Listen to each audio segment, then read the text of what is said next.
Hello, welcome back to the Leece-Neville Tech Center.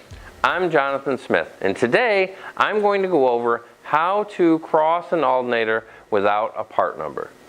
Say you walk into a customer location and he gives you an alternator that doesn't have a part number on it, or a customer comes into your location and he hands you an alternator that doesn't have a part number, or you don't have anything in stock that looks like that or matches up to that unit.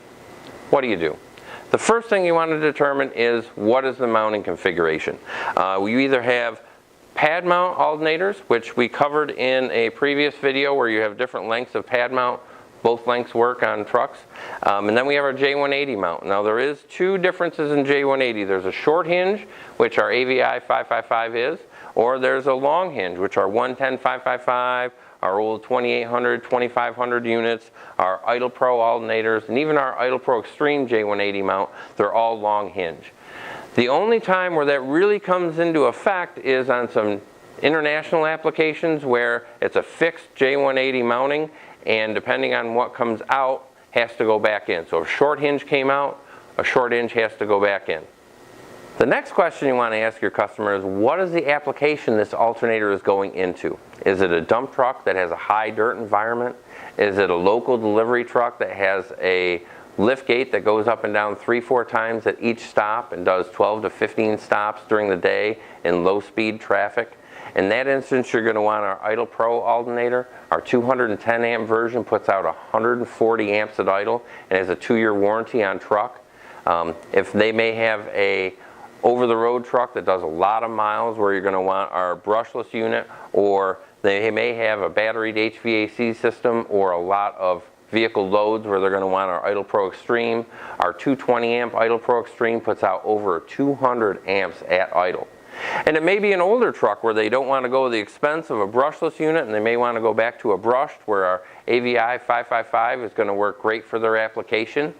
All these J180 mount alternators look different, but they fit in the same spot. Same with our pad mount units. These all look different, but they can mount up to the same applications. The next question you want to ask your customer is, how many wires came off the old unit? Is it a 1-wire hookup off an old international truck? This AVI 555, they're case ground. Your positive hooks up here. They're grounded to the case. 2-wire hookup, you'd have your positive and your negative on an isolated ground unit here and here. If there's a third small wire hook to the alternator, that could be remote sense. We have a remote sense post on this unit. We also have a remote sense post on our Idle Pro and our Idle Pro Extreme. Our brushless units have remote sense, AVI 555. So depending on what that wire is, would be which alternator that you'd want to sell them. Another question you want to ask your customer is, does this vehicle go through a lot of batteries and or starters? If the alternator on the vehicle is not able to maintain all the vehicle loads and recharge the batteries, then your batteries are going to cycle a lot. The more they cycle, the less life they'll have. The same with the starter. If the batteries are low and you're doing a lot of low voltage starts, that's going to be detrimental to the starter's life.